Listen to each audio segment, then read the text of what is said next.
Paz do Senhor, querido irmão do canal IBD em Foco. Meu nome é Thiago Rios e eu sou comentarista aqui do canal IBD em Foco da editora CPAD da lição de jovens. Hoje teremos o imenso prazer de juntamente com você, irmão, que está do outro lado do nosso canal, que está escutando o nosso comentário, a nossa voz, nós podemos de alguma maneira aprofundar o seu conhecimento, servindo aqui o nosso comentário como forma de subsídio para você ministrar uma aula com excelência na sua escola bíblica dominical.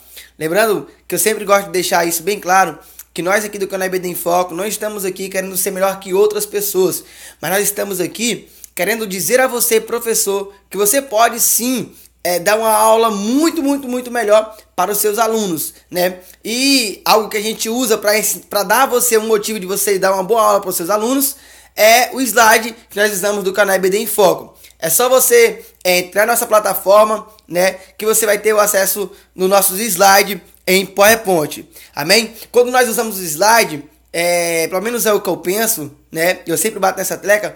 É uma forma de você dinamizar a sua aula, é uma forma de você deixar a sua aula mais atraente, mais gostosa, e até mesmo para você ensinar, se torna algo mais fácil de você transmitir o seu conteúdo, o seu conhecimento para os seus alunos. Amém? Então vamos para a lição de hoje. Lembrando também, prezado ouvinte do canal IBD em Foco, se você entrou pela primeira vez, aqui está nos assistindo pela primeira vez, na nossa plataforma do IBD em Foco tem alguns cursos, né? Dentre eles, subsídios, né, para essas lições, subsídio extras, né? Comentários, fora a parte, de versículo por versículo, né? Dos textos bíblicos, né? Dos textos de referência, né? Como a gente fala, texto bíblico, né? Da lição. Amém? Então vamos para a lição de hoje, chega de papo. Vamos para a lição número 3 do terceiro trimestre do ano de 2018 e tem um tema com o tema, desculpa a redundância aqui, né? E tem um tema com o tema, né? E tem um tema, o milagre nas bodas de Canaã. Amém? É o primeiro milagre feito e realizado por Cristo, né? Aqui na Terra. É claro que Deus fez muitos milagres desde do surgimento do ser humano, desde quando criou o ser humano. Mas o milagre como Cristo, como homem aqui na Terra, foi o seu primeiro milagre a ser feito. Amém? É claro que Jesus já havia dado início ao seu ministério terreno, né? Mas nesse casamento que ele foi convidado, nesse local que ele estava, que aconteceu o primeiro milagre feito por Jesus. Existem muitos filmes, né, e muitas pessoas que dizem por aí, pelo menos foi o que eu aprendi quando era criança, que o primeiro milagre que Jesus tinha feito foi curar uma asinha de uma pombinha. Não sei se você já ouviu isso, mas eu ouvi, né? Mas não foi isso. O primeiro milagre feito por Jesus foi transformar a água em vinho. Amém, irmãos? Então vamos para a lição, vamos explorar um pouco a lição, né? Nós temos aqui o texto do dia, João capítulo 2, versículo 11. Jesus principiou assim os seus sinais em Canaã da Galileia e manifestou a sua glória, e os seus discípulos creram nele. Amém? A síntese, né? O primeiro milagre realizado por Jesus evidencia todo o programa de seu ministério. Texto bíblico, João capítulo 2, versículo 1 ao 11. Esse texto bíblico é o texto que vai estar baseado totalmente na nossa lição. A lição de hoje, por sinal, eu gostei assim, bastante, né, dos comentários feitos pelo professor Thiago, feito pelo comentarista da nossa lição, né? Desculpa aqui, fugi aqui o nome aqui, mas eu vou lembrar, deixa eu ver. Comentarista César Moisés de Carvalho, se não me falha a memória, né? Ele comentou bastante, assim, voltada mesmo ao texto, né? Ao texto da lição. Ele não, assim, pegou somente ali 2, 3 versículos do texto bíblico, amém? E aí fez outras coisas, outras figuras como muitos pastores fazem, não. Ele explorou bastante, né, a nossa lição, o nosso texto bíblico, né? E eu quero que com você, se for possível, poder explorar também um pouquinho. Irmãos, a lição de hoje dá para tirar, assim, muitos aprendizados, muitas coisas mesmo, entendeu? No decorrer da lição eu vou dando aqui algumas lições que dá para nós tirarmos de dentro desse texto. Texto bíblico, como eu falei, pause o vídeo, né? Sempre fala isso, pause o vídeo, pause o nosso comentário, faça a leitura se você ainda não leu, leia porque é muito importante para o seu desempenho na sua aula. Introdução, vamos lá? Os evangelhos, tanto os sinóticos, no caso Mateus, Marcos e Lucas, quanto de João, são textos basilares para a fé cristã, pois apresentam o Senhor Jesus Cristo. Só uma pausa aqui.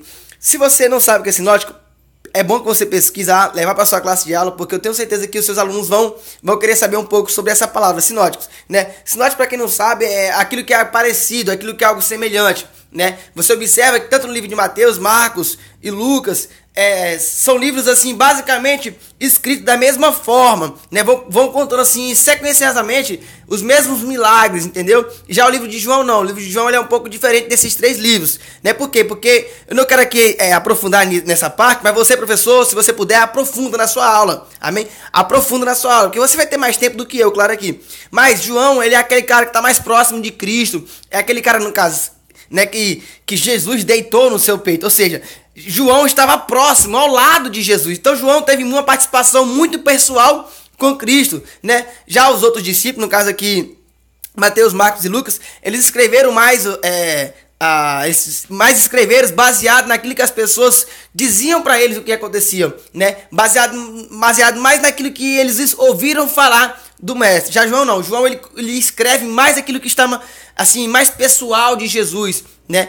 É dessa maneira que pelo menos que eu entendo, que eu aprendi, amém? E sem contar também que Mateus, Marcos e Lucas, né, ele tem um contexto histórico também maior do que João. Ele conta um contexto histórico muito maior de Jesus, né? Sua nascença, como ele cresceu, como ele desenvolveu e assim por diante. Sua concepção miraculosa, seu nascimento, né, sua mensagem, o seu ministério, né, e sua paixão e ressurreição. Amém? Isso são relatados nos livros sinóticos, no caso, né? Amém?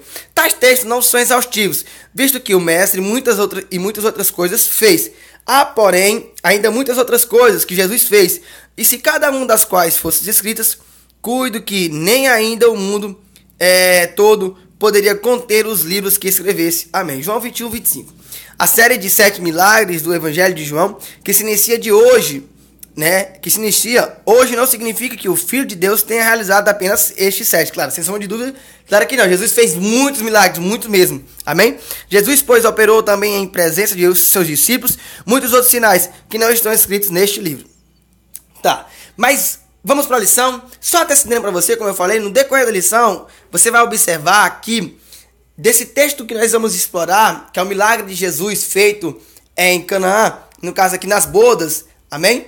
É o milagre do transformar água em vinho. Você vai tirar muitas lições mesmo, né? Vou dar aqui só 2 lições. Depois a gente vai falar mais, ou vai falar mais outras lições. Mas 2 lições já antecedendo aqui para você, que você vai tirar dessa lição, né?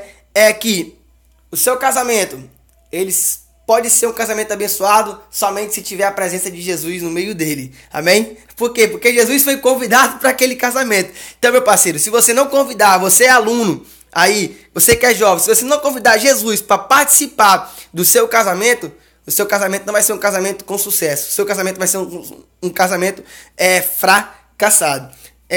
Outra coisa também, outra lição também que nós podemos tirar, né, dessa lição, é que Maria, por exemplo, não manda em Jesus. Você vai observar lá na frente que Maria vai chegar para Jesus. Ei, meu filho, acabou o vinho. E aí Jesus fala, o que tenho eu contigo, mulher? Ou seja, né, lá na frente nós vamos explorar um pouco mais, mas é como se Maria quisesse mandar em Jesus. Jesus falou, epa, calma aí, não é assim não, minha parceira. Mamãe, a senhora é somente minha mãe, entendeu?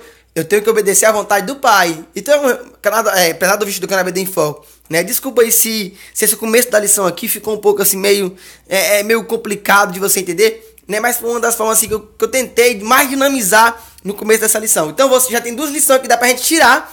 Eu nem entrei na lição ainda, mas já tem 2 lições que você já dá pra tirar dessa revista, no caso, dessa lição de hoje, né? 2 lições dá pra tirar da lição de hoje, né? A primeira que eu falei é que seu casamento só vai ser um casamento bem sucedido se você tiver a presença de Jesus no meio dele. O segundo é que Maria não manda em Jesus. E no decorrer da lição eu vou falar outras lições que dá pra gente tirar. Mas o primeiro tópico é falar assim, o objetivo dos milagres no Evangelho de João. É um evangelho simples. Vamos lá? Cada um dos evangelhos possui sua peculiaridades, meu pai. Tal se dá pelo fato de que eles foram dirigidos a diferentes destinatários e público. O Evangelho de Mateus, como por exemplo, foi escrito e relatado para os judeus. Já o Evangelho de Marcos foi escrito para os romanos. O Evangelho de Lucas foi escrito para os gregos. Mas o Evangelho de João foi escrito para todos os crentes, todos aqueles que um dia pudessem crer em Jesus. Não é que esses evangelhos foram escritos assim para tal grupo de pessoas, assim, trazendo para o dia de hoje especificamente. Não. Claro que qualquer pessoa pode ler, né, os evangelhos, qualquer um dos evangelhos. Mas isso aqui está falando em questão contexto histórico, né? Em momento, em localidade, onde Mateus estava, né, no meio dos judeus, né? Quais as pessoas que estavam mais próximo de Marcos, né, os romanos. Então, assim, se você, professor, quiser explorar isso na sua lição, explore, fica a seu critério, amém? Mas nunca fuja do tema principal da lição, né, que é apresentar o milagre de Jesus, que é o milagre de transformar água em vinho. O de João é um tratado universal e tem um caráter mais abrangente e teológico que os demais. Trata da persistência do Filho de Deus. Enquanto Mateus, Lucas, por exemplo, relatam lances acerca do nascimento e infância de Jesus, as divisões desses evangelhos também demonstram sua singularidade. Uma dessas divisões refere-se aos milagres que o apóstolo do amor relata. Você observa que João ele não assim, se preocupa, né, em relatar o nascimento de Jesus, essas coisas assim, essa vivência de Jesus. Já Mateus e Lucas não, eles assim, falam sobre o nascimento com muita clareza, né, fala acerca do crescimento do ministério de Jesus de modo completo. Amém? Já João não, João ele vai se frisar um pouco mais ali na questão dos milagres.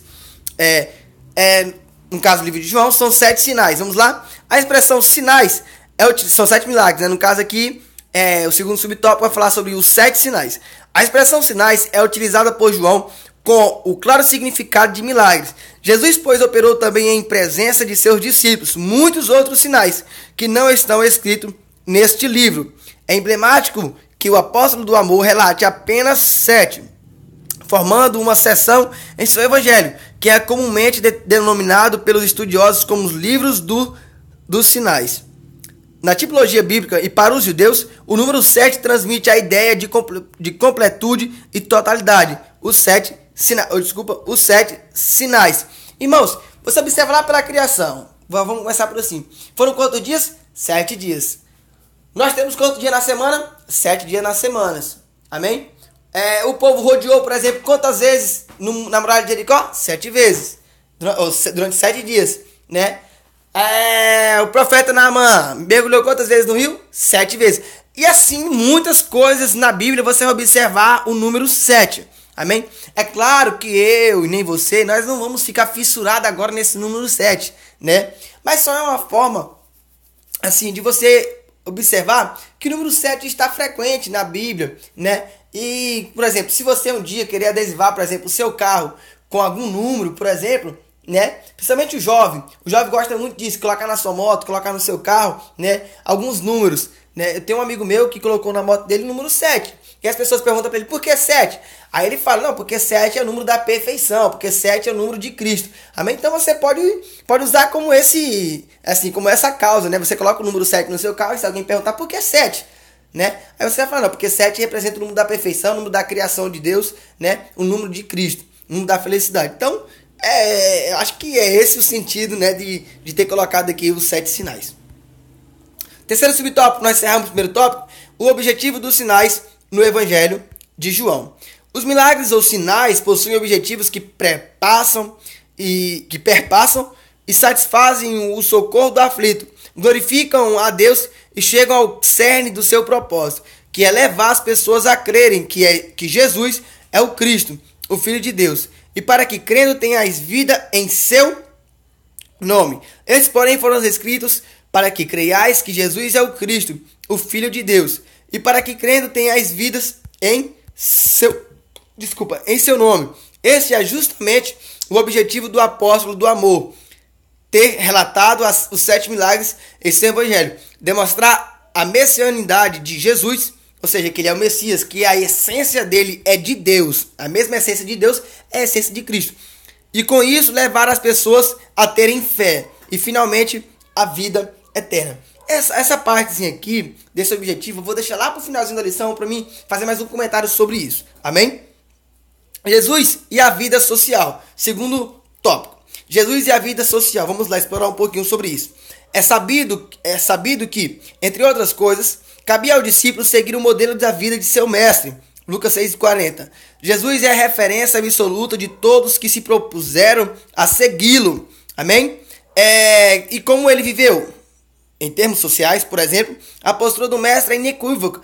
é inequívoca. Ele não se comportou como um eremita, pois comia com pessoas discriminadas e frequentava a casa de todo tipo de gente. Amém? Apesar de ir em diferentes lugares, o Senhor não se contaminava com nada e nem praticava o que tais pessoas faziam, pois sua visita tinha um objetivo. Tal prova disso, Jesus visitou ali aquela família, naquele casamento em Canaã. Jesus operou tanto que Jesus operou um milagre ali. Mas você observa, né, que pelo fato, alguns estudiosos bíblicos dizem que pelo fato de ter acabado o vinho naquele casamento, era um sinal que aquela família, né, era uma família pobre. Amém? Porque provavelmente uma família que era rica não ia deixar um vinho acabar no decorrer daquele casamento. Para quem não sabe, os casamentos feitos antigamente era um casamento durante uma semana de festa, tinha uma durabilidade de uma semana de festa ou mais, amém? E no dia de hoje muitas pessoas se lamentam, principalmente os pais, né, das noivas. Não, meu pai do céu, imagina quando minha filha for casar, tenho que fazer uma festona aí para as pessoas, amém? E se fosse antigamente, né, que era no decorrer de uma semana para fazer um casamento? Então você observa que Jesus, mesmo sabendo que aquelas pessoas eram pobres, né, que aquela família era pobre, Jesus foi, participou e honrou com o convite para ir para aquele casamento, né? Jesus também foi na casa, né, por exemplo, de Zaqueu, sendo ele um publicano, sendo ele um cara rico, né? Aqui é um exemplo de uma pessoa rica, né? Agora eu dei um exemplo no caso da família, do casamento pobre. Agora eu dei um exemplo da pessoa rica. Jesus também ficou próximo daquela mulher pecadora. A adúltera, por exemplo, que veio ao encontro dele, né? A adúltera, no caso, que as pessoas trouxeram ela para o encontro de Jesus. Jesus ficou perto dela. Jesus não se afastou dela. Jesus também se aproxima daquela mulher também, que é no poço, a mulher samaritana. Amém? E assim por diante, você vai ver muitos milagres realizados por Jesus e uma constante presença de Jesus no meio de pessoas pobres, pessoas doentes, pessoas leprosas, pessoas cegas. Ou seja, Jesus não discrimina ninguém. Jesus está no meio de todas as pessoas. Ou seja, Jesus tem um comportamento social correto. Jesus não tem discriminação. Amém? Vamos para o segundo subtópico. O casamento valorizado pelo mestre. A prova de que Jesus tinha vida social é que João registra o importante fato de que o seu primeiro milagre, claro, sem sombra de dúvida, se deu justamente em uma festa de casamento, né? E é no mínimo curioso que o mestre tenha escolhido um momento tão corriqueiro para principiar seu ministério, pois tal poderia ter se dado em uma de muitas sinagogas, ou mesmo no templo em Jerusalém. No entanto, ao assim fazê-lo, Jesus demonstra igualmente o quanto Deus valoriza a instituição do casamento e a formação de uma nova família. Lembra que eu falei lá no começo da lição? Que dessa lição dá para nós tirarmos muitas lições. Dentre elas, né, é o casamento presente com a presença de Jesus.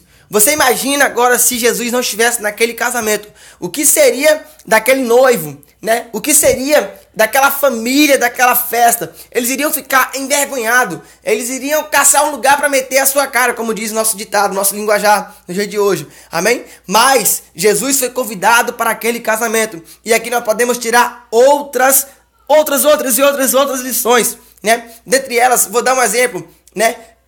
Você observa que o rapaz chega para Maria, né? E chama para ela, né? Contando para ela que acabou o vinho da festa.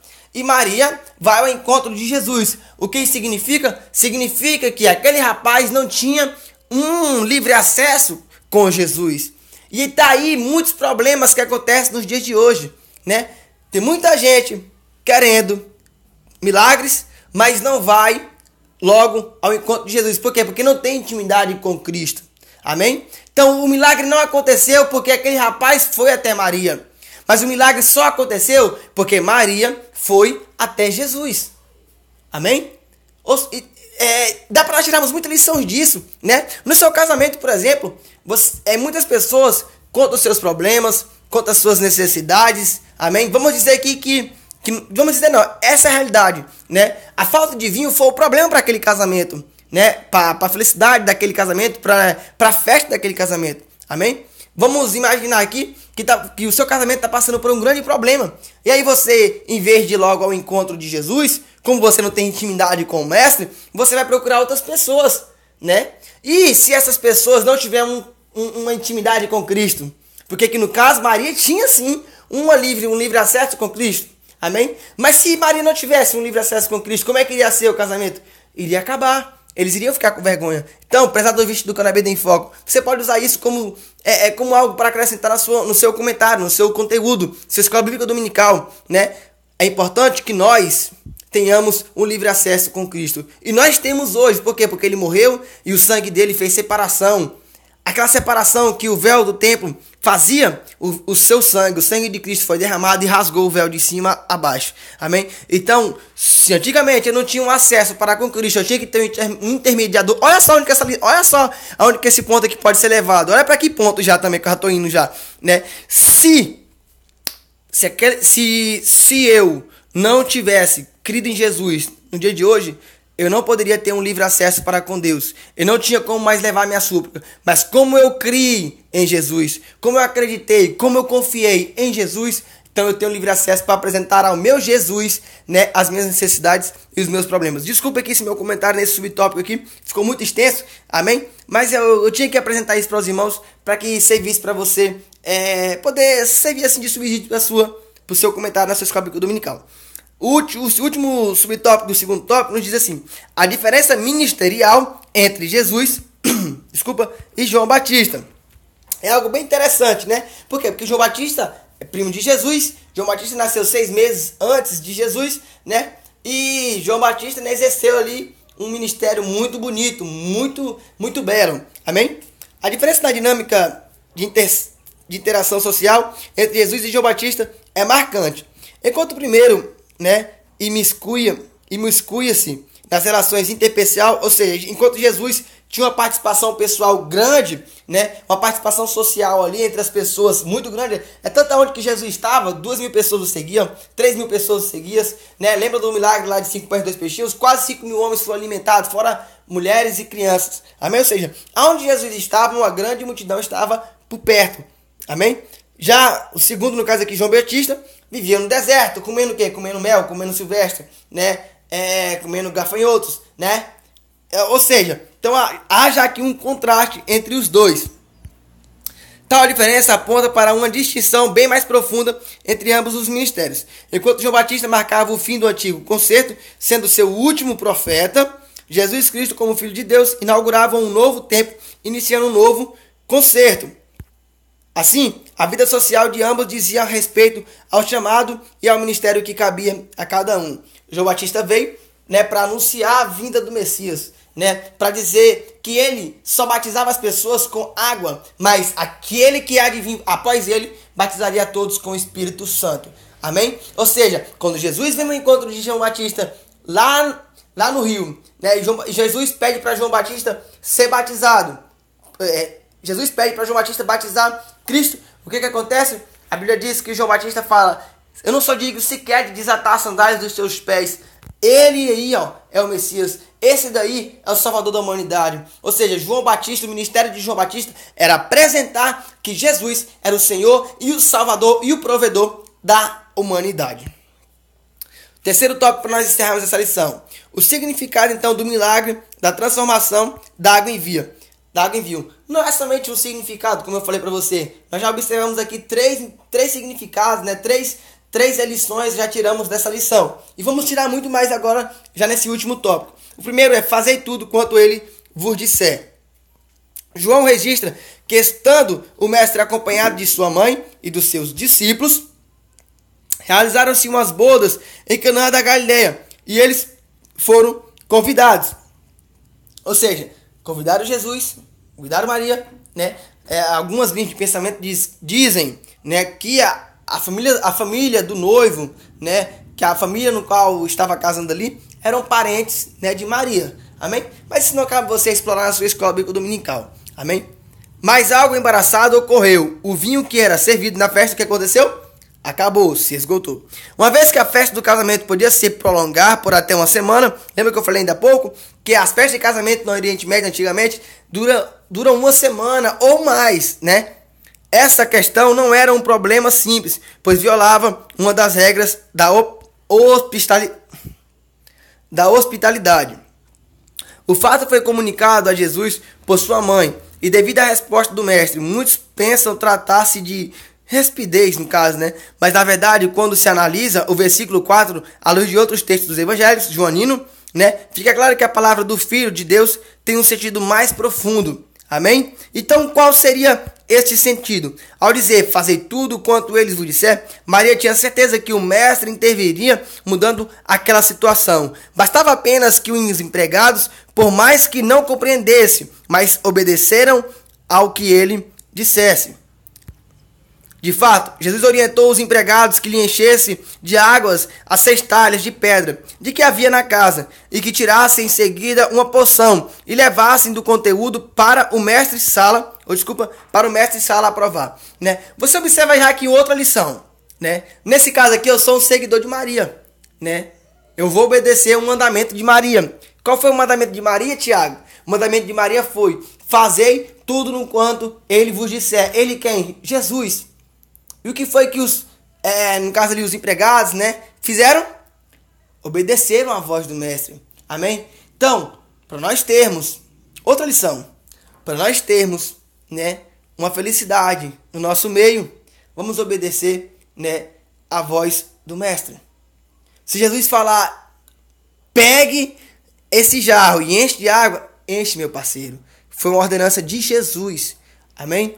Que eu tenho certeza que Jesus não vai mandar você fazer nada à toa. Se Jesus tem mandado você fazer alguma coisa, faça, porque foi ele que mandou. E se ele mandou, entenda uma coisa, se ele mandou, é porque ele vai se responsabilizar por aquilo que ele mandou você fazer. Então, Cristo, né, manda os servos encher as 6 talhas ali de águas, né? Ninguém sabe quando aconteceu realmente o milagre. Se foi quando eles estavam despejando a água do poço, né, nas talhas, ou se foi quando caminhou em direção ao mestre-sala, ou se foi quando, né, pegou o jarro e despejou no copo do mestre-sala. Outra coisa importante que nós temos que ressaltar é que Jesus não mandou levar para qualquer pessoa da festa. Jesus mandou levar para o mestre-sala, ou seja, para quem realmente entendia do vinho, para quem realmente tinha um conhecimento de que era o vinho, né? O mestre-sala nada mais, nada menos, era como se fosse um pastor ali do momento, ali do ritual de um casamento. Era como se fosse, né, alguém de forma cerimonial para exercer ali a função de dirigir o casamento. Amém? Então era alguém importante naquele local. Amém? Você observa também que em nenhum momento, né, Jesus, ele procura se engrandecer. Em nenhum momento Jesus tem tipo de misticismo, de magia, de mágica. Jesus não usa isso. Jesus só ordena. Jesus sequer tocou nas talhas. Jesus sequer colocou as mãos dele sobre, né, encostou nas talhas, encostou na água. Não. Jesus só ordenou para você ver o tamanho da grandeza do poder de Deus. Amém? Vamos explorar mais aqui. Segundo subtópico, o milagre. A narrativa diz que tão logo o mestre-sala provou da água trazida pelos empregados, que chamou o esposo e, em tom de surpresa, disse a ele: todo homem põe primeiro o vinho bom, e quando já tem bebida bem então o inferior, mas tu guardaste até agora o bom vinho. Olha só, já que o mestre-sala usando como milagre, né? Assim, pelo menos é o que dá-nos a entender que, como era uma família pobre, né, que já é a nossa linha de pensamento aqui, a nossa linha de raciocínio, como era a família pobre, então o mestre-sala está procurando aqui, né, situações naturais, né, está tentando fugir aqui um pouco aqui do milagre, né. O mestre-sala desconhecia o que realmente ia ocorrer. Por quê? Porque ele não sabia, só quem sabia eram os servos, porque só foi os servos que viu acontecer o milagre, né. Mas os empregados sabiam perfeitamente de onde viera a enorme quantidade de vinho da mais alta qualidade para a festa. E logo que o mestre-sala provou a água feita de vinho, não sabendo de onde viera, se bem que o sabiam os empregados que tinham tirado da água, chamou o mestre-sala ao esposo. De forma discreta, sem nenhum alarde, Jesus realizara um grande milagre. Ou seja, Jesus sequer também ficou lá se exaltando. Ah, foi eu que fiz o milagre, foi eu que transformei a água em vinho, né? O vinho tinha acabado. Jesus não ficou se vangloriando. Jesus não ficou fazendo isso, porque não havia uma necessidade disso. Amém? Tem muita gente que usa os milagres para querer se promover. Desculpe, é a realidade. Mas existem muitos pastores nos dias de hoje que usam os milagres que Deus usa eles para fazer como forma de se promover, como forma de crescer, como forma de querer aparecer, né? no evangelho, na sua denominação, na sua instituição. Amém? Vamos para o terceiro subtópico. O significado do milagre. O apóstolo do amor revela que dessa forma Jesus iniciou os seus sinais. Jesus principiou assim os seus sinais em Canaã da Galileia. Ou seja, foi o primeiro milagre dele. Manifestou a sua glória e os seus discípulos creram nele. O versículo 6 diz que no local havia 6 talhas de pedra para as purificações dos judeus. A religião oficial de Israel possuía muitos ritos baseados não na lei, mas na tradição dos anciões. O que esses talhas significam? Por que eles estavam ali? Se você já estudou o contexto histórico dos judeus, você observa que quando algum judeu ele se contaminava com pecado, com lepra, com alguma coisa, o que acontecia? Eles tinham que se purificar. Então essas talhas servia para lavar, servia para purificar a sua roupa, servia para purificar a sua pele, servia para purificar o seu corpo. Por isso que servia aquelas talhas. Jesus sabia que aquelas talhas estavam ali. Foi isso então que Jesus fez. Usou aquelas talhas para exercer ali o milagre. Sendo um deles o hábito de lavar-se com finalidades ritualistas e não apenas higienes. Amém? Como eu falei, era algo ritual. Eles usavam aquelas talhas para se purificar, para limpar suas vestes, para limpar o seu corpo. Ao utilizar para algo social, os recipientes cujos o objetivo era religioso, Jesus declara que no âmbito do reino de Deus, nada é sem importância. E que a verdadeira purificação não é exterior, mas interior. Posto que a água servia para lavar por fora e o vinho deveria ser ingerido pelos convidados. Com este ato de transformar a água em vinho, o mestre demonstra então que o seu ministério envolve o cotidiano e que a transformação se dá em todos os âmbitos e dimensões. Sendo a intervenção do Senhor a melhor parte, ainda que mude costumes religiosos e sociais, como as talhas religiosas usadas para a festa e o vinho bom distribuído por último. E estavam ali então postas 6 talhas de pedra para as purificações dos judeus, e em cada um cabiam 2 ou 3 metetras. Essas medidas aqui, alguns estudiosos dizem que era cerca de 100 litros, de 80 a 100 litros, ou seja, então vamos arredondar aqui para 100. Foram 600 litros de vinhos feitos naquela noite, ou feitos naquela tarde, ou naquele dia, não sei qual era, mas que foi feitas vinho, transformaram de água para vinho. Amém? Como eu já falei ainda há pouco, aquelas talhas serviam para quê? Para um momento de purificação dos judeus, Quando eles contaminavam-se com alguma coisa, se eles tocassem no leproso, eles tinham que se lavar ali. E aquela água, daquelas talhas, lavavam somente por fora. Amém? A conclusão que nós temos dessa lição é que o primeiro milagre de Jesus é um resumo de todo o seu ministério, pois denota seu propósito, a transformação da realidade, seja ela pessoal ou ambiental, resultando na glória de Deus. Foi exatamente isto que ocorreu com a realização deste primeiro milagre do Senhor. Ou seja, através dele, o Mestre manifestou então a sua glória. E como resultado, os seus discípulos creram nele. Olha aqui o real motivo dos milagres acontecer no ministério de Jesus. Amém? Não era para Jesus se exaltar. Não era para Jesus querer se aparecer. Não era para isso. Era somente para que as pessoas pudessem crer neles, Qual é a outra lição, Tiago? Já que você disse que nós podemos tirar outra lição, para nós encerrarmos aqui essa lição. Outra lição é que Deus, Ele pode mudar as pessoas. Se Jesus mudou, a água por vinho, por que Jesus não pode mudar, o seu pai? Por que Jesus não pode mudar a sua mãe? Por que Jesus não pode mudar, o seu sogro ou a sua sogra? Amém? Outra lição, Tiago. Tem alguma outra lição? Tem, Que na realidade é a lição maior desse milagre, Por quê? Porque o principal desse milagre é o quê? É fazer com que as pessoas possam passar a crer em Jesus. É fazer com que, no caso ali, fez com que os discípulos acreditassem ainda mais que ele era o Salvador, que ele era o Mestre, Olha lá, os seus discípulos, versículo 11, os seus discípulos passaram então a crer nele. Amém? Então, apesar do vídeo do canal EBD em Foco, é por isso que nós devemos confiar em Cristo. É por isso que nós devemos acreditar no Mestre. Esse foi o real motivo daquele milagre. Fazer com que as pessoas, fazer com que os discípulos passassem a crer e a confiar no Mestre. Fazer com que as pessoas pudessem acreditar que ele tinha a mesma essência de Deus. Que Deus em Cristo nos abençoe. E esse foi mais um comentário do canal EBD em Foco, feito por nós. Amém.